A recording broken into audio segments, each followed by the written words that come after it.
Hey, excited to be here. Actually, it kind of dawned on me as I was driving here that this month is 9 years ago. This month is when my wife and I joined. So it was December of 2013. So we got married in March of that same year. So my wife was a kindergarten teacher. I was a business owner. And I was really doing the math quickly of everything that we're talking about here. I said, okay, even we're early enough in our career, putting pretty good chunks of money away, but even doing that math, that in 30, 40, 50 years, that still doesn't play out all that nicely, right? So we're looking for something else and came across lifestyles and haven't looked back. It's been a fun ride.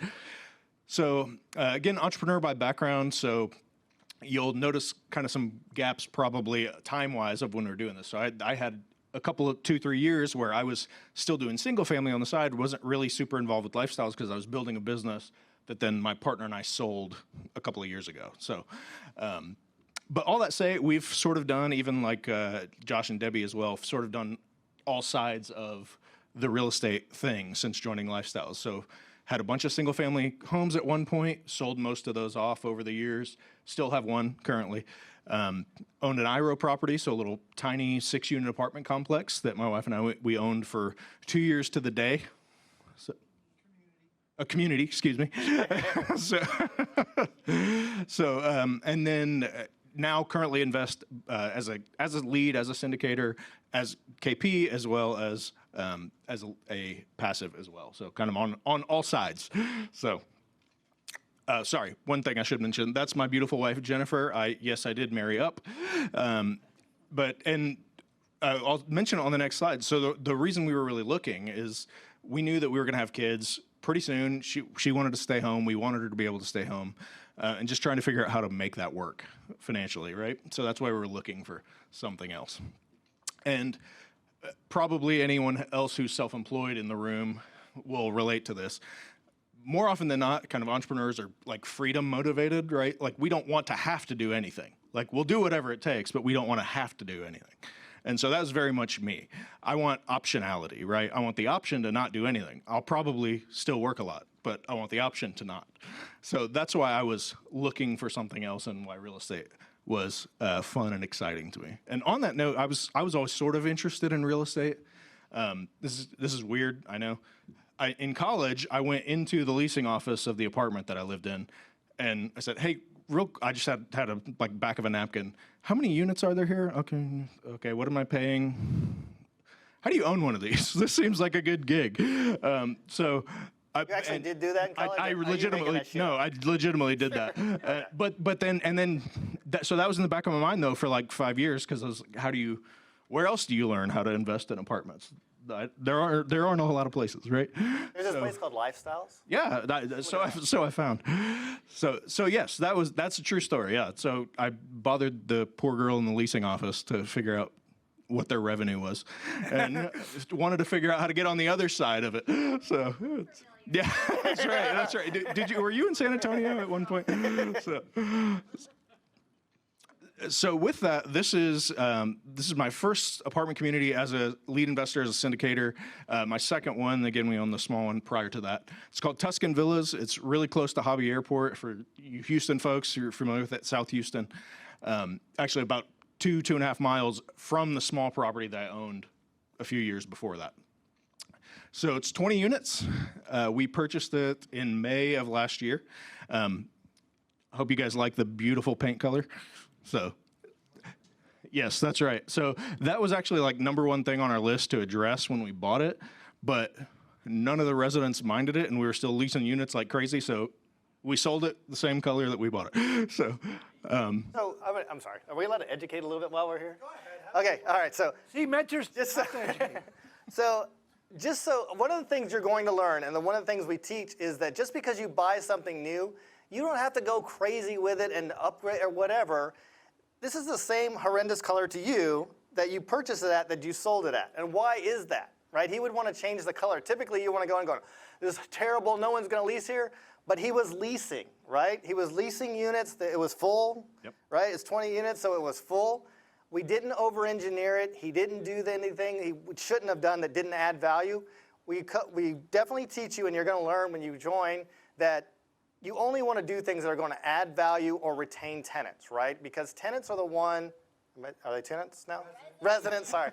I knew I was getting something wrong. Damn, these residents are the ones that are paying rent. So as long as they're happy with the product they have and they continue to lease, then you're happy, right? You don't have to do anything different. Apartment communities are not where you live, it's where other people live. And as long as they like it, they enjoy it, then it's great. But you do not have to spend a ton of money on stuff if it's not going to add value, okay? And that's why he's a mentor, because he gets it. They told me that. Yeah, so like I said, we bought this in May of last year, May of 2021. It was right at $63,000 a door, so $1.26 million. And we planned on a $100,000 rehab. We didn't end up using most of that, as you'll see. But that was kind of the game plan. And we financed 70% of the kind of the combined purchase price plus the rehab. Actually, shout out to Richard Copeland in the back. He was my financing broker on this. He's on a slide later, but talk to him. He's a good guy.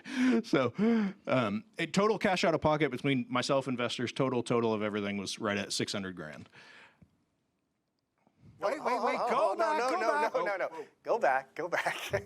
Keep talking. No, go back. Okay, we're on the, right there. Okay, good. All right, so your financing under combined is like 70%. You purchased it, cash out of pocket 600, right? Yes. Okay. Oh, that's right. Not yet. Help. We're gonna get there. We'll get there now. Okay, get there now then. You know what I want? Yeah. So of your cash out of pocket, the 600,000, how many investors did you have? Any passive investors? Total of 15 investors. 15. And what was the smallest contribution? Smallest was 10, or just 10,000. Sorry. Okay. Our minimum investment was 25,000. We obviously made an exception. Okay. And then the biggest? Our largest was 75,000. Okay. So anybody out there could have invested between 25 and 75,000 in this deal, right? And the returns that you're going to see in the next slide, I hope, yeah, you're going to be able to retain that, right? So passively, like what those guys were doing earlier, that's exactly what we're talking about. That's the passive lifestyle. That is the lifestyle. A couple more questions. Okay, go ahead. Do you know what they are? Do you want me to say? Go ahead. Okay, I'm sorry. So, it's at were half. all of your investors Oh, yeah. here in Houston?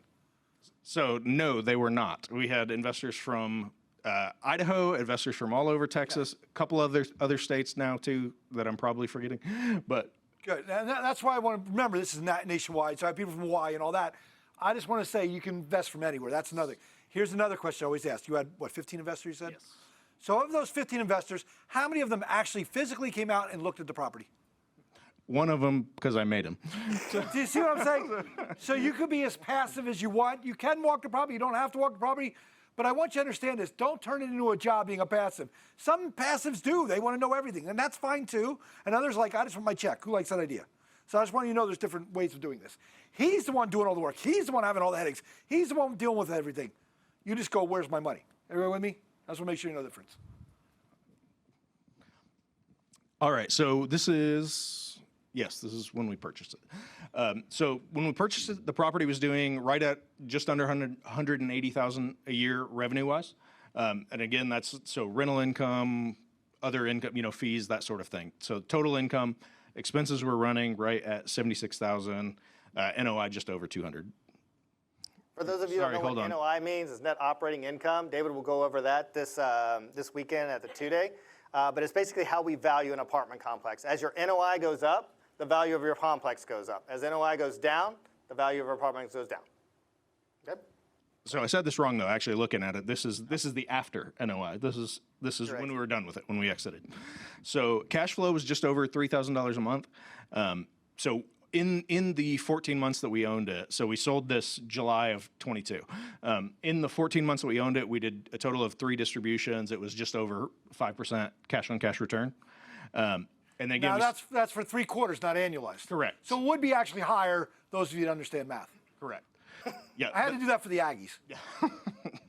So then we sold. So then we sold July of 22. So again, 14 months, sold for 1.75 million. So total return to investors was a 61% gain. Obviously, everyone got all their own money back, plus 61% gain, plus the cash flow during. Who would be okay with that in 14 months only? Give him a hand. That's huge. So this is where you drop the mic and just walk off, because that's the entire story. Right? That's a story right there. That is definitely the story. Go ahead. So this is kind of the before and after. So just to carry on what Lee was saying, so what we found out kind of through ownership is, at least at the time, the residents weren't all that concerned about the outside of the property. They were concerned about the inside. So as you can see, we changed color schemes. We upgraded the floor, the kind of the vinyl plank floor instead of old nasty carpet. So I'll click through a few of these slides. You can see we carried the vinyl everywhere in the unit. You'll see a bedroom here in a second too. We carried it everywhere, and then switched from white appliances to black. So they feel nice. I mean, old appliances just always date a property, right? So an upgrade on that side is nice.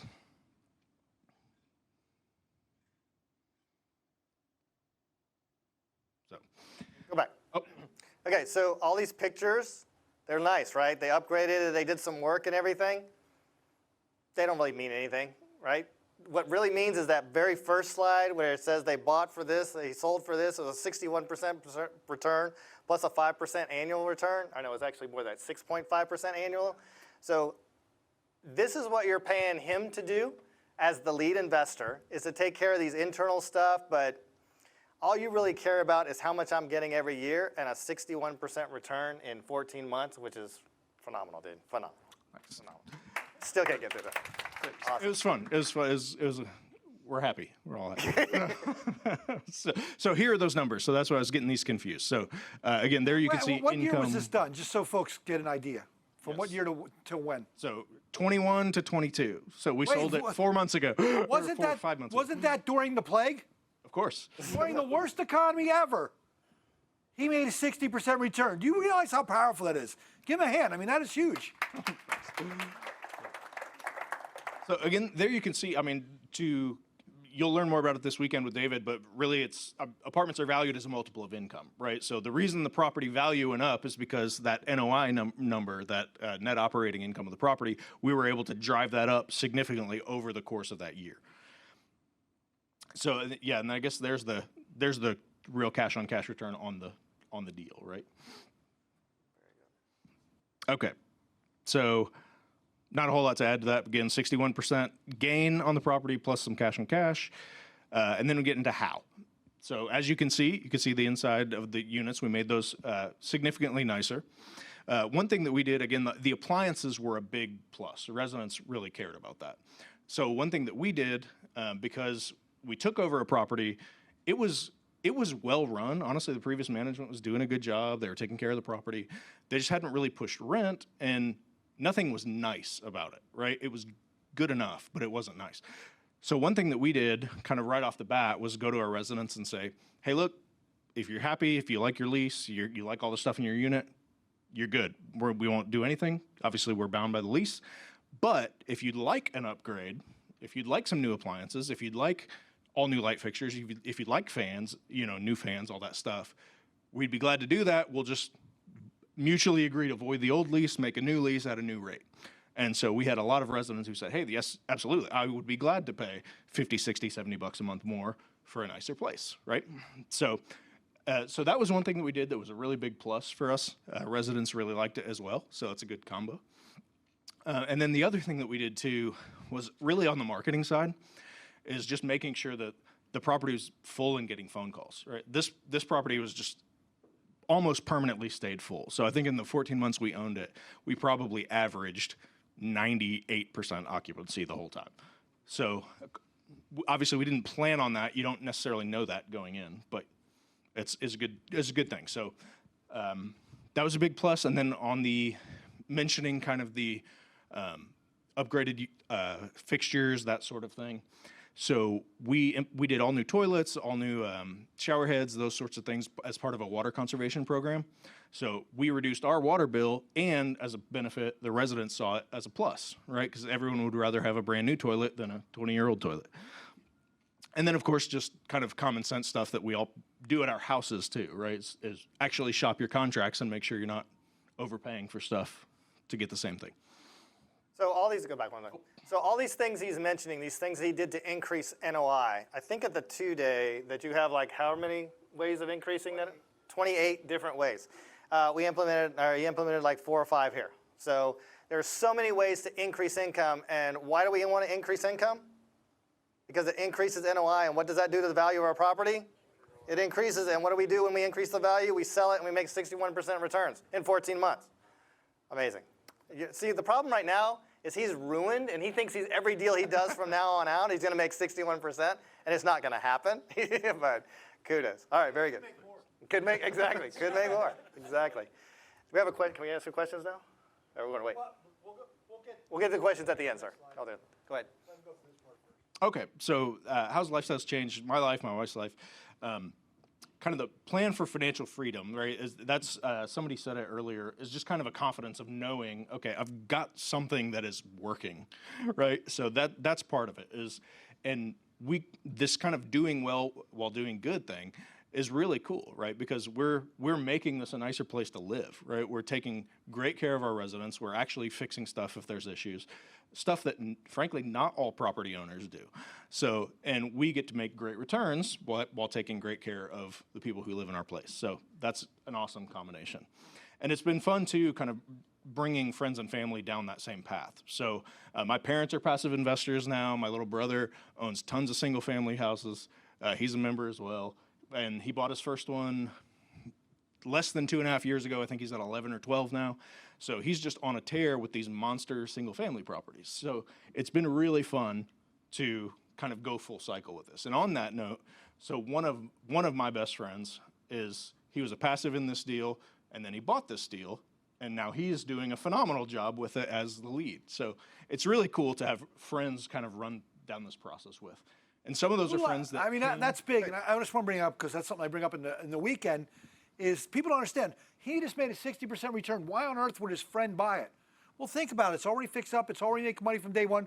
Wouldn't that be a nice little retirement? You just buy one little apartment by yourself, and boom, you're done. Do you buy it as an IRA, or do you buy it with partners? He bought it as a lead.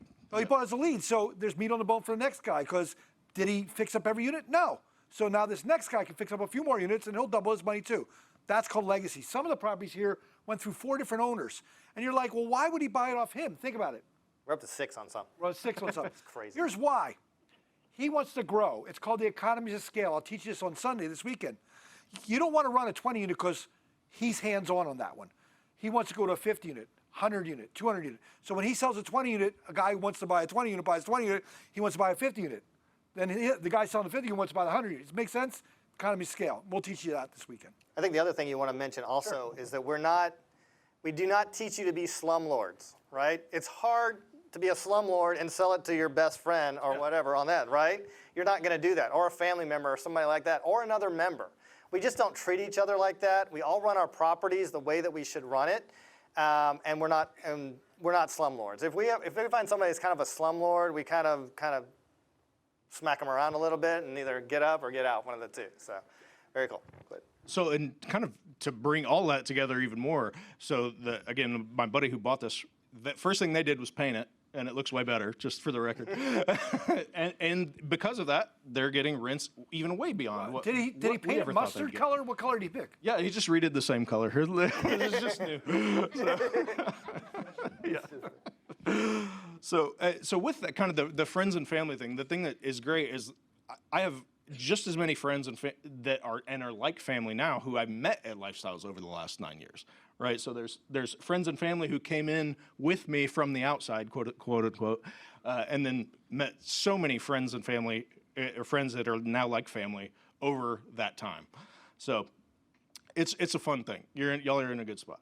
So, and then with that, just that kind of the endless possibilities, right? The sky's the limit with really all investing of how far do you want to go? What's gonna get you to your goals now? And when you get there, you can decide if you're happy there for a while, if you want to set new goals to go even farther, right? So that's just an amazing thing as well. And that's not true with almost anything else.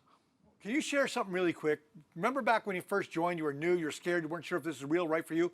There's some new folks in the room, never been here before, or people watching online for the first time. What advice would you give to new investors, maybe coming to seminar for the first time this weekend? What advice would you give? Yeah, that's a good question. So I would just encourage you, do the math, number one, because that's, I hide it well, but I'm pretty much a nerdy guy myself too.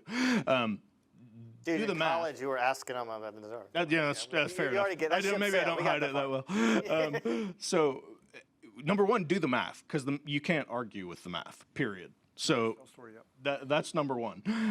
And then beyond that, it's just take it all in. Right, we're all still learning. No matter where you are, kind of in the process, we're all still learning. So nobody actually knows this part of the story. So before I became a lead, I went to David's 2-day in Austin in 2020 to kind of give myself a kick in the pants to say, okay, these single families are doing phenomenal. It's been great. I really like this cash flow, but I'm ready to go to the next level. What does that look like? It looks like becoming a lead and going down that road with other investors. So that's the other part as well, is no matter kind of where you are in the journey, there's always things to learn, there's always a next level, and there's always people around you within the Lifestyles community to help get you there. That's a big aspect of it as a community. We all help each other, like Lee was saying earlier, where that all these guys meeting together and open their books to each other. It's really powerful. So with that, kind of thank you to Lee, to Curtis, my mentor on this deal as well, and to Randa. You guys have been phenomenal, so thank you for everything on this deal and all the other deals since then. So Diane O'Brien, one of the Lifestyles agents, she was my broker on the sell of this deal as well. And then as far as other vendors, the Trowbridge Law Group, they're one of the syndication attorneys in the vendors list. They helped with the legal paperwork. And again, another shout out to Richard with R.A. Copeland Associates. Helped us on the financing side. And then Yeah, if you want to buy a multifamily, he's in the back room. Raise your hand, Richard. There you go. So if you think about it, that's the guy you want to know. Yep. And then beyond that, even like we were just talking about the community and how powerful that is. Other leads, other members, other investors have been phenomenally helpful. I had one of my other properties. Guys with 2,000 units show up to help me walk a little 40-unit property that I was looking at buying. Like that's amazing. And again, that doesn't happen a lot of places. So. Ready to take some questions? Yeah. I got one right here because he's been waiting. He's been jonesing. So, right, Denton? Thank you. You said that property was 98% capacity or rented out. I mean, did you consider that property stabilized when you bought it? Yes, it was. Okay. And so that was I mean, aren't you more attractive to a non-stabilized property? Initially, I guess if it's a value play, maybe you are, right? Yeah. So I mean, it was stable. So what attracted you to it? I mean, was that a negative or? Well, so there's a couple aspects of that. So it was stable in that it was full consistently, but one of the reasons it was full is because the rents were too low. So it's an opportunity. It's a plus. Being stabilized is a plus for sure, but also the upside was. So I mentioned that I owned that 6-unit, a couple miles from this property. I knew the market. I knew that what they were renting a 2-bedroom for was less than I had gotten 4 years before when I sold that property. So I knew that there was room to push that. Well, we have this a lot of times. There's what's called a hybrid deal, a yield deal, and a value play. Just because the property's full doesn't mean it's a stabilized good asset. Right. If all the market rents are $1.40 a square foot and the guy's down at 80 cents a square foot, that's opportunity. So, well, let's stabilize. No, there's still money in that deal. So. Well, he also mentioned, I mean, there's a reason people buy for a variety of different reasons. Let's say this is 20 units, right? So let's say I've retired and I'm just looking for something to do, and if my wife wants me out of the freaking house because I'm driving her nuts, a 20 unit might be perfect for me to buy, whether it's stabilized, not stabilized, it gives me something to do, right?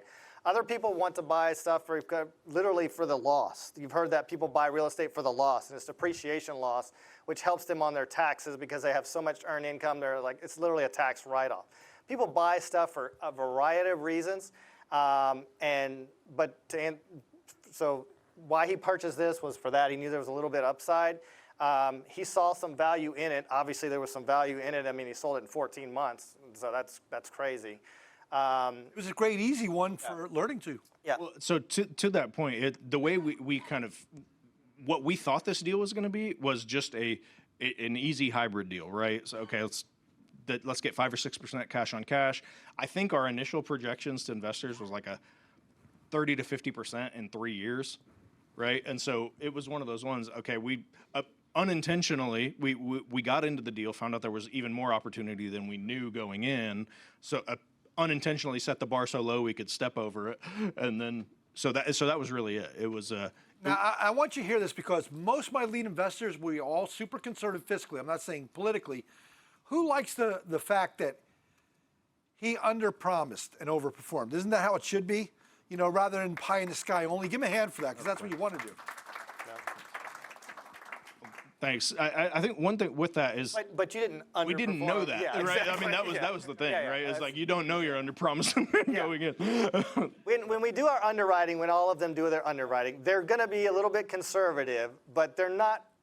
None of us or any lead has ever projected 61% in 14 months. No, true. That just doesn't happen. What happens is you actually purchase the thing, and you get into it, and you're like, wow, there's that upside, there's this upside, oh my God, there's so much more than we thought there was going to be, and it just kind of happens that way. All right, so just make sure everybody understands that. Yeah, you will never see a lead send out a PPM saying a 600% return in 2 years. Exactly. It'll be like, we'll make 6% the first year, 8% the second, and maybe 80% return. And then it turns into a 600%. That's how, I just want you to be realistic and understand that. There you go. I got a couple questions online. Online. Then we'll get to you online. You can wait, David. You look like Joe Biden. Oh my gosh. Well, I actually have two quick questions. One, how did you find the property? So this one I found, I was on just local broker sites. I kind of came across this one myself. And side note of that, I actually found out later, I didn't realize it until way after I'd closed this property. This had been blasted out by a lifestyles agent. Oh, wow. And apparently no one closed on it because obviously I bought it. Okay, and then secondly, real quick, how did you do the rehab when you had tenants already in the units? So we didn't do like flooring and stuff while people were living in the property. So our kind of optional upgrade was, hey, the stuff that we can get in and out easily and not be disruptive, right? We'll replace appliances, we'll put fan in, light fixtures, that kind of thing. So if they were living there, that's what we did. And then when they moved out, we'd go in and do flooring, new paint scheme, that sort of thing. Yeah, absolutely. All right, online. May I go now? Yes, David, go Oh, ahead. thank you so much. Actually, the upgrading was one question. The other question was, oh, by the way, your brother said, I'm the little brother you talked about, so thankful to lifestyles. But someone asked, did you mention the cap rate? I only saw the tail end of the slide. I saw the NOI, but not the value. No, I didn't. This one was we basically bought and sold at a 6 cap. As what? At a 6 cap rate. That's 6 cap. Okay. And cap rates are one of the mechanisms we use to evaluate apartment complexes. If you come to the 2-day, David will explain that in much more detail. Okay? All right. Any other questions online? No. Any other questions? I got some in the back here. Here we go. What kind of rubric or what sort of measures do you use to determine that the property more likely to be profitable when you are making a purchase? Yeah, so that's Lifestyles has a whole tool to kind of help you evaluate deals. It's called the Multifamily Quick Analysis. So they teach at a high level in the 2-day kind of how to do that, and then once you're a member, say, okay, here's everything you need to know to do a real evaluation on this property, and then the next step is you review that with a mentor, someone who's done it a lot of times, to say, okay, yes, this looks good. Okay, no, these numbers look fake. You need to go change something, right? That sort of thing. Yeah, and then and so we do an additional evaluation. The mentor will come in and help solidify that a little bit. Then we send it out to a broker. The broker will actually do an opinion, a broker's price opinion as well. So they'll go through and see about how much they think it is. Then you'll send it to your lending agent, and he'll actually go through, he or she will actually go through it and say, okay, it's worth this. I think I can get lending on this. So there's like a multitude of different people, different eyes looking at this deal saying, it's worth this, it's worth this, it's worth this. You're never going to get this property is worth $4 million. Oh no, this person thinks it's worth $1 million. Okay, this person thinks it's worth $10 million. That never happens. So we have tools in place that go toward that, and we have backup that says, for example, if we went through this deal and we said it was valued at $2 million, and then we send it to underwriting like a broker or a lending agent, they go, no, it's not. It's worth $500 grand. I don't know what you're thinking. We can only lend on it. That tells us that something's totally awry, right? So there's And multiple. just so you know, any deal that we do, there's something called a feasibility period. It's typically 30 days, where we meticulously go through every unit and evaluate to make sure the numbers are exactly right, or we can pull out of the deal. So I'll cover that in the seminar this weekend, how you do that. Okay. One more, yes. Well, we heard about a benefit being the passive investor, and what motivate you guys to become the lead. the lead from passive investor? If the passive investor is like eat money are so easy. It's much easier to be a passive. Leads get extra compensation. They make a management fee and stuff like that. So they make money doing this, but it doesn't matter how much he makes as a lead. What should matter to you? How much do I make? If I make a 60% return, do I care how much he makes? No. Who's with me on that? Because he's the one dealing with all the headaches, not you. Make sense? So we cover that in the seminar. I'll cover how much is a lead investor. And just to give you an idea what they make of the profits on their first deal, it's 5%. Are you going to get rich off of 5% of the profits? No. They have to prove themselves. You understand it? We make them put skin in the game. They have to put their own money in the deal. But I'll cover all that this weekend. It is a great question. So they're doing it because they make extra money. Now, think about it. When you own all of a sudden 16,000 units, those numbers add up. Does it make sense? So that's what I do. All that said, too, I invest as a passive as well because that's my retirement plan, right? Like that's 10 years from now, I may or may not want to be putting my own deals together, but I definitely want to be invested in real estate in deals where other people are dealing with the headaches. So what's your plans going forward after this? What do you want to do? What do you want to do? Yeah, so this was my first deal as a lead. So so this one's gone. I own 2 properties currently as a lead. So the most recent one's 160 units. So you see, he grew up. So we closed on that at the end of June. So that property is way less well managed when we bought it than this one was. So we can't turn this one in 14 months. It's going to take a little bit longer. And 20 units is a mile, 20 miles away from 106. It's a completely different asset.